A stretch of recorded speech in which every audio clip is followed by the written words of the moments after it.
Olá, meus queridos e amados irmãos, a paz do Senhor. Meu nome é Ronivon e este aqui é o canal O Leitor da Bíblia. Voltamos para mais um vídeo sobre as lições da EBD, as lições da Escola Bíblica Dominical, pelas lições que são publicadas pela Casa Publicadora das Assembleias de Deus, a CPAD. E nesta ocasião, estou fazendo esse vídeo em um dia diferente, mas quero retomar para que os vídeos sejam publicados às quartas-feiras. Enquanto isso não acontece, vamos desfrutando aqui neste sábado desta lição, que já estamos na quinta lição, né? Lição que será estudada no dia 3 de novembro de 2019, né? E por ocasião estaremos também aniversariando no dia 3 de novembro.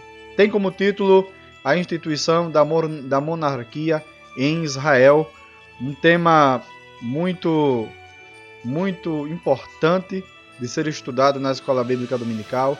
E de fato, essa nova lição da Escola Bíblica veio com temas de muitíssima importância, com um conteúdo de aplicação pessoal também muito importante. É o que mais me chama a atenção, né? Nos comentários feitos aqui pelo nosso irmão Osiel Gomes, é a aplicação pessoal que ele faz dessas histórias do Antigo Testamento, né, para as nossas vidas nos dias atuais. O nosso textuário está escrito lá em 1 Samuel, capítulo 8, versículo 4 e versículo 5, diz assim: Então todos os anciãos de Israel se congregaram e vieram a Samuel a Ramá e disseram-lhe: Eis que já estás velho, e teus filhos não andam pelos teus caminhos. Constitui-nos, pois, agora um rei sobre nós, para que eles nos julgue como o têm todas as nações. Aqui nós vemos nesse textuário o pedido dos filhos de Israel, né? Pedido esse que trouxe grande tristeza ao coração do profeta Samuel, porque o profeta Samuel também entendeu com esse pedido que a nação de Israel, a quem ele tinha por muito tempo liderado e levado de volta ao Deus verdadeiro, agora o estava rejeitando. Mas lá na frente nós vamos ver que essa rejeição não foi a Samuel. Essa rejeição do povo de Israel querendo agora um rei que assim dominasse sobre eles, foi uma rejeição feita ao próprio Deus. Foi justamente isso que Deus disse a Samuel, depois que Samuel foi falar com Deus a respeito desse pedido aqui que o povo fez, né? A verdade prática nos diz o seguinte: antes de tomar uma decisão, o crente precisa buscar a orientação de Deus para que não venha sofrer dolorosas consequências. Rapaz, é por isso que o nome dessa parte da lição é verdade prática, porque aqui nós encontramos aquela verdade que vai servir para aplicar na nossa vivência espiritual. E o que o nosso irmão Osiel Gomes deixou aqui registrado é um ensinamento muito precioso, né? Antes de tomar uma decisão, o crente precisa buscar a orientação de Deus. Que a gente, irmãos, que a gente seja assim, que eu seja assim, que você seja assim. Que antes de a gente vier a tomar qualquer decisão que seja, que essa decisão ela esteja dentro da vontade de Deus. Antes de tomar uma decisão, o crente precisa buscar a orientação de Deus. Às vezes, na vida de muitas pessoas, as coisas ficam dando errada porque ela não busca a orientação de Deus, né? Mas aqui o nosso irmão Osiel Gomes deixou bem claro que todo crente que se preza, antes de decidir por qualquer coisa, tem que saber primeiro, né, da direção de Deus. O que é que Deus quer? Qual é a direção que Deus quer que a gente tome nas nossas vidas? Essa verdade prática foi maravilhosa. Continuando aqui com o estudo da nossa lição, chegamos agora na leitura bíblica em classe. É uma leitura que precisa ser feita para que a gente possa ter assim um entendimento mais claro do restante do conteúdo da lição, né? A leitura bíblica em classe está registrada lá no primeiro livro de Samuel, capítulo 8, versículo do 4 ao 7, depois capítulo 10, do versículo 1 ao versículo 7. Diz assim o capítulo 8 e o versículo 4 de 1 Samuel. Então todos os anciãos de Israel se congregaram e vieram a Samuel a Ramá, e disseram-lhe: Eis que já estás velho, e teus filhos não andam pelos teus caminhos. Constitui-nos, pois, agora um rei sobre nós, para que ele nos julgue como o tem todas as nações.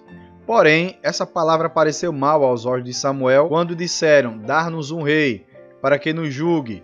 E Samuel orou ao Senhor.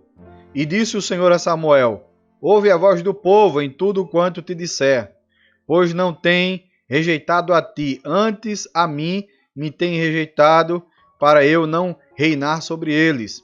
Foi aquilo que eu havia falado, né? Agora o 1 Samuel 10, versículo do 1 ao 7.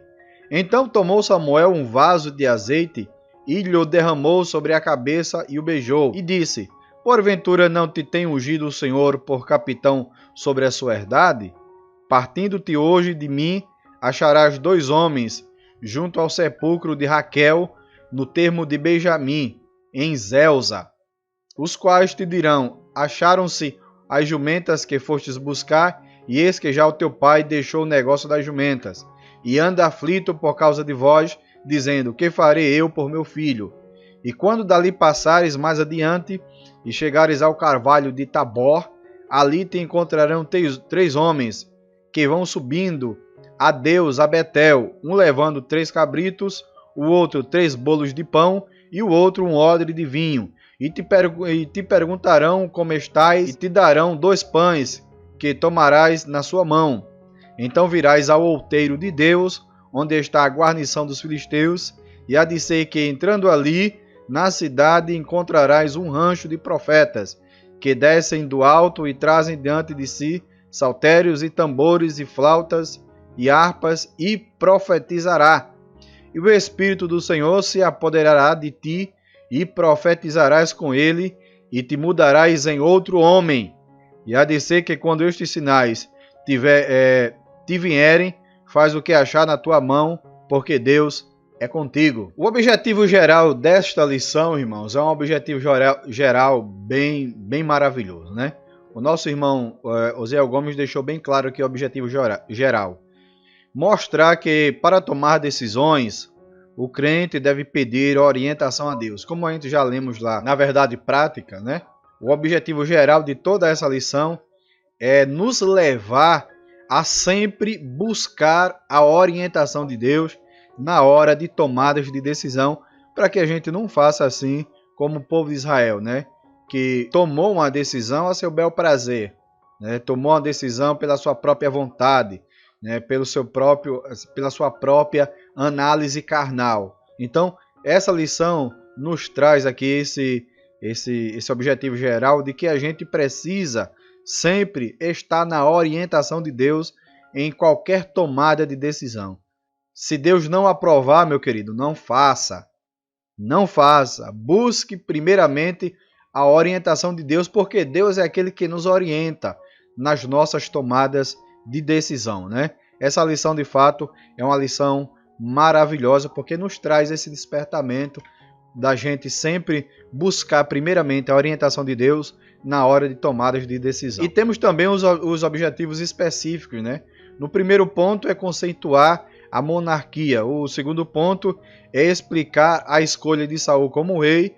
E o terceiro ponto é especificar o rei que o povo escolheu, né? Temos aqui. Eu gostaria de ler aqui, né, essa parte da lição de mestre, que é interagindo com o professor. Eu acho que vale a pena compartilhar esse trecho daqui, que foi escrito lá pelo comentarista Osiel Gomes, que diz o seguinte: a vida cristã passa pela tomada de decisões. Tomá-las sem buscar a direção de Deus pode nos trazer grandes prejuízos. Assim, a lição desta semana trata de um tema importante do Antigo Testamento. O povo de Israel pediu um rei para ser igual às outras nações. A decisão do povo foi marcada pela aparência humana e dados superficiais. Tal pedido, mais adiante, trouxe graves consequências espirituais ao povo de Israel através do rei Saul. Aqui encontra-se uma ótima oportunidade para refletirmos acerca do grau de dependência que temos do Senhor.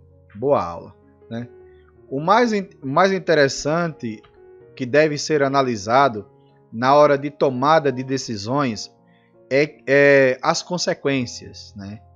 Para quem não sabe ainda, se você não sabe disso é porque eu não sei onde é que você está vivendo. Para quem não sabe, toda tomada de decisão ela tem também consequências que virão, né? Se você toma uma decisão, se você faz qualquer coisa que seja na sua vida, você tem que ficar ciente de que tudo que você faz, você futuramente tem que arcar com as consequências. Tudo tem uma consequência. Tudo na nossa vida tem uma consequência, né? Se você busca Deus, o fato de você buscá-lo verdadeiramente acarretará consequências boas, né? Consequências boas. E tudo que a gente faz nas nossas vidas, né? É como disse o apóstolo Paulo. Tudo que a gente plantar, isso a gente ceifará. O que plantar na carne, da carne ceifará corrupção. Mas aquele que planta no Espírito, do Espírito ceifará a vida eterna. Então nós temos que estar cientes das consequências que virão das decisões que a gente tomar na nossa vida, tanto na nossa vida material quanto na nossa vida espiritual. A introdução diz o seguinte: ao tratar da instituição da monarquia em Israel, não podemos ignorar a soberania de Deus ao estabelecer essa forma de governo. Embora a monarquia fosse um desejo nacional, Deus interveio e, segundo a sua vontade, estabeleceu essa forma de governo. Outrora, ele levantava juízes em diversas regiões, mas agora ele levantaria uma monarquia em Israel. Nesse sentido, estudaremos a razão da monarquia, a escolha do rei Saul, o primeiro rei de Israel, e o mérito dessa escolha, bastante interessante. Primeiro tópico aqui.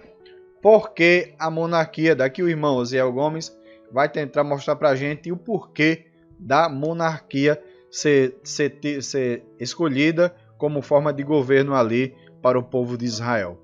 Um sentimento de orgulho nacional é o primeiro subtópico, basado no capítulo 8, do versículo 4 ao 5 da leitura bíblica em classe que nós acabamos de fazer. O desvio de Israel teve origem em sua desobediência a Deus. Os israelitas só o buscavam em tempos de crise, então davam ouvidos à mensagem divina. Segundo a Bíblia, Deus chamou Israel para ser líder espiritual do mundo, né? Está escrito lá no capítulo, em 1 Crônicas, capítulo 7, versículo 21, e João, capítulo 4, versículo 22, né? Mas a nação enveredou pelo mesmo caminho das outras nações. Assim, por meio do orgulho nacional, os israelitas foram levados a pedir um rei antes da hora, né? Nesse caso, outorgar o regime monárquico segundo o modelo pagão significava rejeitar a liderança divina representada por Samuel. Dessa forma, os israelitas escolheram uma política meramente humana, fugindo da sua real vocação sacerdotal e profética. Aí ele continua: há perigo quando o povo de Deus deixa a sua verdadeira vocação para imitar as instituições terrenas. Embora seja bíblico cumprir nossas obrigações políticas e sociais, a vocação da igreja é espiritual, como afirmou Jesus. O meu reino não é deste mundo. Se o meu reino fosse deste mundo, lutariam os meus servos para que eu não fosse entregue aos judeus. Mas agora o meu reino não é daqui. É muito interessante esse primeiro subtópico aqui, e principalmente quando ele pontua que o pedido que a nação de Israel fez por um rei, né, foi um pedido antecipado. Foi um pedido antecipado, não foi um pedido dentro da vontade de Deus, dentro do tempo de Deus, né? Aí fica mais uma advertência para mim e para você. Sempre buscar a Deus e aguardar dentro do tempo de Deus, né? Às vezes, para a gente que somos imediatistas, né, nós queremos pedir uma coisa e queremos que essa coisa aconteça daqui a 5 segundos. É um pouco complicado, é um pouco difícil ficar esperando, mas é o melhor a ser feito. Esperar dentro daquilo que Deus quer, dentro da vontade de Deus. E não fazer como o povo de Israel, que se adiantou e carnalmente pediu pediu um rei a Deus, assim rejeitando tudo que Deus vinha fazendo por eles por todo esse tempo, né? E como o nosso irmão pontuou aqui, ele disse que, segundo a Bíblia, Deus chamou Israel para ser líder espiritual do mundo. Ó, que privilégio! E eles não conseguiram enxergar essa chamada, né? Eles não conseguiram enxergar esse atributo, isso que Deus tinha dado para a nação de Israel, né? Eu acho que até hoje Israel não conseguiu enxergar e viver tudo isso aqui, né? Essa chamada de ser um líder espiritual do mundo. Vamos aqui para outro ponto que eu gostaria de destacar aqui no primeiro subtópico, né? Quando ele diz aqui: há perigo quando o povo de Deus deixa sua verdadeira vocação para imitar as instituições terrenas. Isso aqui é bem complicado de falar hoje em dia, né? Porque parece que aquilo que a gente conhecia como congregação, aquilo que a gente conhecia como igreja, aquilo que a gente conhecia como assembleia, né, como reunião, está bem diferente dos moldes que a Bíblia Sagrada ensina. Mas que Deus nos ajude, que Deus nos abençoe e que a gente continue firme e forte, avante, e não desviando nem para a direita nem para a esquerda, mas tendo como regra, a única regra de fé e prática, o Evangelho, para que a gente consiga agradar a Deus nesses últimos dias. Segundo subtópico, o fracasso dos filhos de Samuel. É outro ponto bem espinhoso de ser tratado, principalmente, né, pelas lideranças. Eu não sei o que é que tem, né, porque os filhos de Eli também não andaram nos caminhos de seu pai. Nós estudamos, lição passada também, alguns pontos relacionados a esse assunto dos pecados dos filhos de Eli, que foram muitos, né, e foram pecados bem tenebrosos, por assim dizer. E os filhos de Samuel também parece que acharam bonito, né? Eu não sei porque eles não foram conterrâneos, né? Não foram da mesma época, né? Eles não foram da mesma época, mas os filhos de Samuel também se enveredaram pelos maus caminhos, né? E ele diz aqui: este era o contexto dos israelitas. A arca da aliança não estava mais com o povo, havia ameaças constantes dos filisteus, e os filhos de Samuel não andavam em caminhos retos. Nesse sentido, o pedido dos anciãos tocou o coração do profeta, pois ele sabia que os seus filhos não tinham condições morais nem espirituais para substituí-lo. Samuel era um líder fiel, sincero, verdadeiro, e, embora fosse duro ouvir, ele sabia que os anciãos falavam a verdade, né? Porque automaticamente os filhos de Samuel iriam ali substituí-lo, né, no comando da nação. Mas os filhos de Samuel não seguiam em nada o exemplo do pai. Enquanto o pai vivia uma vida piedosa, uma vida dentro da vontade, no centro da vontade de Deus, uma vida de obediência, uma vida de comunhão a Deus, a exemplo dos filhos de Eli, os filhos de Samuel também viviam uma vida tenebrosa de pecados, né? Então, os anciãos, vendo toda essa configuração, a arca tinha sido tomada, eles viviam sob constantes ameaças dos filisteus, que por muitos anos foram uma pedra bem grande dentro do sapato de Israel. Então eles não viram outra opção a não ser essa, né, de pedir a Deus um rei, na ânsia de que um outro rei trouxesse sucesso político e material à nação de Israel, né? Aí ele continua aqui: biblicamente não há problema em um filho de pastor vir a substituir o pai no ministério, né? Ele diz uma coisa bem interessante aqui, que eu não consegui encontrar. Caso alguns dos irmãos que estejam assistindo esse vídeo saibam dessa referência, por favor, por gentileza, coloque essa referência aqui nos comentários, porque eu quero ler e meditar, né? O nosso irmão Osiel Gomes, ele diz: biblicamente não há problemas em um filho de pastor vir a substituir o pai no ministério. Ele disse: biblicamente mas ele não colocou aqui, não sei se ele esqueceu de colocar ou porque essa referência não existe, né?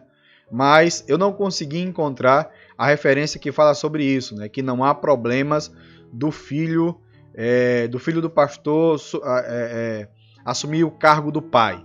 Eu não conheço referência nenhuma. E as referências que ele dá aqui não diz nada sobre isso. Então, tá aí uma referência que a gente precisa buscar para provar isso que o irmão disse aqui, né? Que não há nenhum problema do filho de pastor vir a substituir o pai no ministério, né? Vamos lá. Terceiro subtópico aqui do primeiro ponto. Rejeitando os planos de Deus, né? Que está baseado no capítulo 10, versículos 6 a 7, lá de 1 Samuel. Escolher a monarquia, naquele contexto, era rejeitar o propósito divino. Foi algo deliberado do povo contra o plano estabelecido por Deus desde quando Israel ocupou a terra de Canaã. Deus é onisciente, ele sabia que este momento chegaria. Deuteronômio 17:14. Assim, no tempo certo, o próprio Deus daria um rei com as qualidades necessárias. É preciso seguir essa diretriz no processo de sucessão de líderes. Não podemos perder a perspectiva de que Deus que dá a seus líderes a igreja. Bem interessante. Aí passamos aqui para o segundo tópico, a escolha de Samuel como rei, né? Aí aqui no primeiro subtópico, ele faz a seguinte pergunta: por que Saul? E eu li e ele não explicou por quê, né? Ele diz aqui, por que Saul? Ele faz essa pergunta, a gente lê aqui o que tem depois da pergunta, mas você não entende a resposta porque não houve uma resposta. Então, queria aproveitar a oportunidade aí, né, e pedir para que vocês escrevessem aqui nos comentários por que Saul, né? A escolha de Saul como rei. Por que, né, Deus escolheu Saul? Porque Saul foi o escolhido. Porque aqui na lição não há essa resposta, né? E eu gostaria de ouvir a resposta de vocês aí nos comentários. Mas, mesmo assim que ele não deu a resposta aqui, ele fez a pergunta, mas não deu a resposta, vamos ler o que foi que ele escreveu. Por que Saul? Quando lemos o livro de 1 Samuel, logo percebemos que o foco do autor sagrado é Davi. Veja bem, e não Saul. Se Saul for o primeiro rei de Israel, por que o foco da narrativa não recaiu sobre ele? Até o presente momento ele não explica por que Saul, né? Vamos lá. Podemos considerar que, num primeiro momento, o rei Saul foi ungido pela soberana vontade de Deus. Entretanto, ele reinou indiferente aos mandamentos divinos. Era um rei falho, egoísta e ciumento. O propósito do autor sagrado é contrastá-lo com Davi, um homem segundo o coração de Deus. Como a gente pode ver, ele não explica por que Saul. Não há uma explicação aqui por que Saul foi escolhido o primeiro rei de Israel. E o irmão Osiel Gomes aqui, ele não explicou o porquê que Saul foi escrito, né? Ele não deu o parecer dele. Mas queria que vocês dessem aí nos comentários. Por isso que é bom estudar a lição, porque a gente vê onde está, né, aqueles espaços vagos. Aqui ficou um espaço vago, não ficou um espaço que foi explicado. Vamos lá. Segundo subtópico, a unção de Saul por Samuel. Na unção de Saul, alguns detalhes devem ser destacados. Samuel beijou em sinal de afeição e admiração pessoal. A unção era feita com azeite de oliva. A cerimônia simbolizava a investidura divina para o exercício do cargo, né? Que isso ficou só no passado. Os que são separados por Deus para a sua obra têm a unção do Espírito Santo. Isso agora já no presente, né? A capacidade que vem do alto para o exercício do santo ministério. Hoje não necessitamos do azeite para a separação de obreiros para o ministério da palavra. Basta a imposição de mãos do presbítero. Está lá em 1 Timóteo, capítulo 4, versículo 14 e 2 Timóteo 1 e 6. Né? São referências que dão base a isso que ele escreveu aqui. Terceiro subtópico. Os sinais da confirmação da unção. 3 são os sinais que confirmam a unção de Saul como rei de Israel. Saul encontra as jumentas perdidas de seu pai. Ele encontra 3 homens no monte Tabor, um levando 3 cabritos, outros 3 bolos de pão e outro um odre de vinho. a capacidade de profetizar pelo Espírito de Deus, né? Você vê que coisa maravilhosa que aconteceu na vida de Saul e ele não soube valorizar, né? Acabou futuramente desviando-se dos caminhos do Senhor, né? Ele chegou a profetizar, vejam só vocês, ele foi tomado, foi cheio do Espírito de Deus e profetizou, né? Ali para poder dar procedimento, né? A levar o povo de Deus a ser um povo próspero na terra e um povo próximo do seu Deus, mas ele não conseguiu, né? Aí ele diz aqui: o primeiro sinal representa o trabalho que o rei teria. Muito interessante essa analogia aqui que ele está fazendo. O segundo aponta para o sustento divino para a tarefa de Saul. Interessante. E o terceiro, o rei reinaria sob o Espírito de Deus e assim salvaria Israel de seus inimigos, né? Era dessa forma que Deus queria usar Saul ali naquela época, mas Saul infelizmente não permitiu que essa obra fosse concretizada na vida dele, infelizmente, né? Aí, para finalizar aqui o terceiro subtópico, quem é chamado para o ministério precisa aplicar-se ao trabalho. João capítulo 5, versículo 17. Sustentando-se pelo alimento sagrado, a palavra de Deus, Deuteronômio 8:3, Mateus 4:4. E está cheio do Espírito Santo. A jornada ministerial é pesada, por isso é preciso estar centrado em Deus em todo o exercício ministerial. Maravilha, maravilha. Terceiro tópico, o rei que o povo escolheu, né? Saul não foi um rei escolhido por Deus, foi um rei escolhido pelo povo. E aqui nós podemos abrir um parênteses para falar que muitas das vezes as escolhas das nossas vidas não vêm de Deus, né? A gente fecha os olhos espirituais, e agora só os olhos materiais, só os olhos carnais é que tomam a rédea das nossas vidas. E muitas das vezes as escolhas que fazemos, né, são todas pelo nosso próprio coração. Mesmo a Bíblia dizendo que enganoso é o coração e perverso, quem o conhecerá? Mesmo a gente sabendo disso, a gente acaba só tomando decisões pelos olhos carnais e esquece de buscar a vontade de Deus em todos os propósitos das nossas vidas, né? Então, Saul foi uma escolha do povo, não uma escolha de Deus. A escolha de Deus viria futuramente com Davi, um homem segundo o seu coração, né? Foi a escolha certa.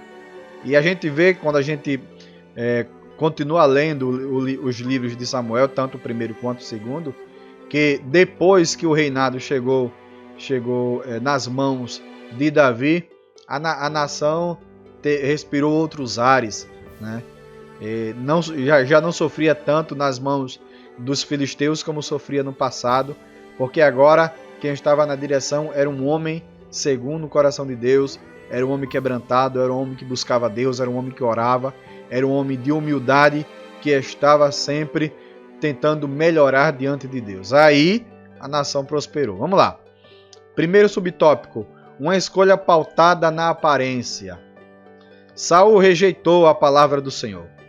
Assim, brevemente, Deus daria ao povo um rei segundo o seu coração, no caso, Davi, né? 1 Samuel 13:13 e 15:23. Entretanto, para o povo, Saul era um candidato que enchia os olhos. Fisicamente era um homem notável, diz a Bíblia, 1 Samuel 9:2. O povo não via nada além de aparência humana, mas Deus, que sonda todas as coisas, conhecia o coração de Saul. Mesmo não sendo o rei ideal do ponto de vista divino, Deus o designou e o nomeou, né? Acontece essas coisas, né? E a nação de Israel estava olhando só para a aparência, né? Aconteceu o mesmo aqui com Saul.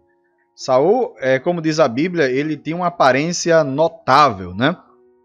Está lá em 1 Samuel 9:2. Vamos ler essa referência? 1 Samuel, capítulo 9, versículo 2. Diz assim, ó: Ele tinha um filho cujo nome era Saul, moço e tão belo que entre os filhos de Israel não havia outro homem mais belo do que ele.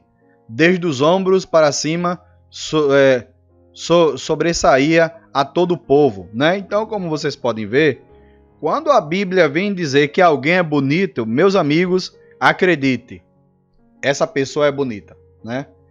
E Saul era essa pessoa, como diz aqui o comentarista, fisicamente era um homem notável. O cara era bonito, né?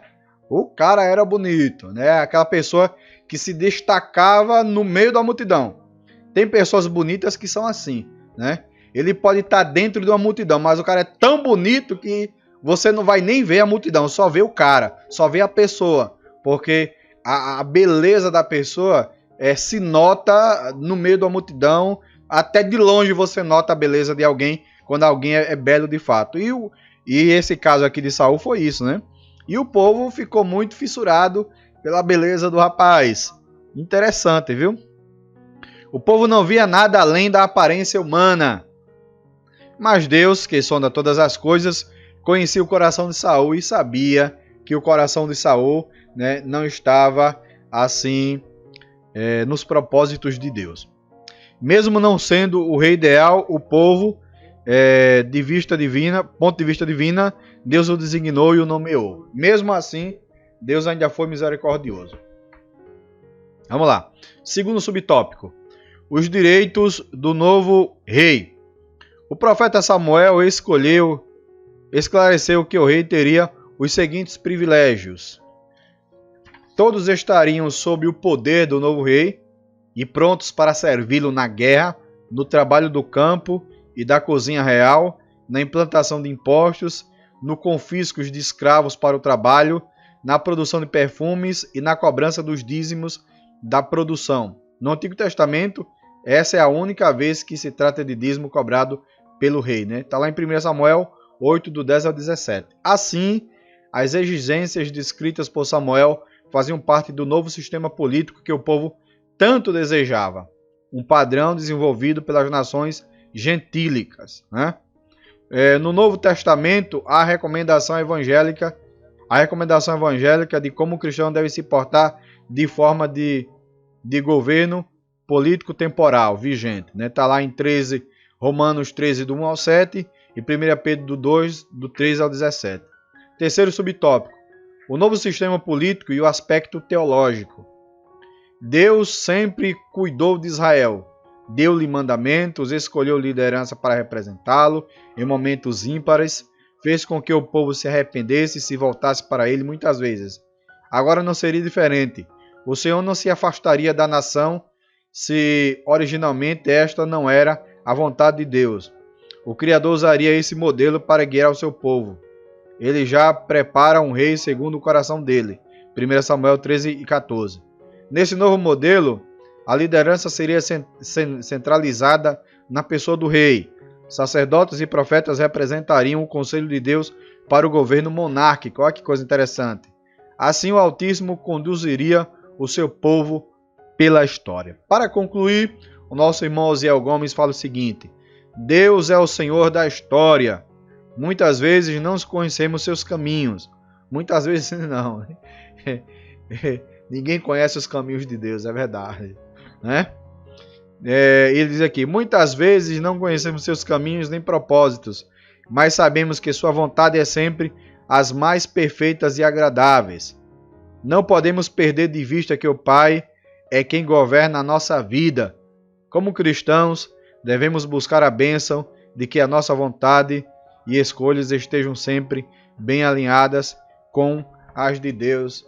E como já havíamos falado lá no início, né, que nós devemos tomar e pedir orientação e andar sempre pautado pela vontade de Deus, como bem enfatiza aqui a verdade prática. Antes de tomar uma decisão, o crente precisa buscar a orientação de Deus, para que não venha sofrer dolorosas consequências. Então, meu irmão, para finalizar, eu deixo essa palavra para você. Busque sempre a vontade de Deus. E como é que a gente vai saber da vontade de Deus? Em oração. Orando é que Deus fala conosco. Lendo a sua palavra é que Deus fala conosco. É assim que Deus mostra para a gente qual é a sua vontade. Ou se aquilo está ou não está dentro da sua vontade. Então, antes de meter os pés pelas mãos para tomar determinadas decisões, busque em primeiro lugar orientação divina para a sua vida. Vá ao culto, vá ao círculo de oração, ore em casa todos os dias, buscando sempre a orientação da parte de Deus. Eu tenho certeza que Deus te responderá e fará com que você tome a melhor decisão. Decisão essa que não acarretará em graves consequências para a sua vida. Tá certo? Que o Senhor continue abençoando a cada um de vocês. Um beijo no coração de cada um de vocês. Até um próximo vídeo. A paz do Senhor e fiquem todos com Deus.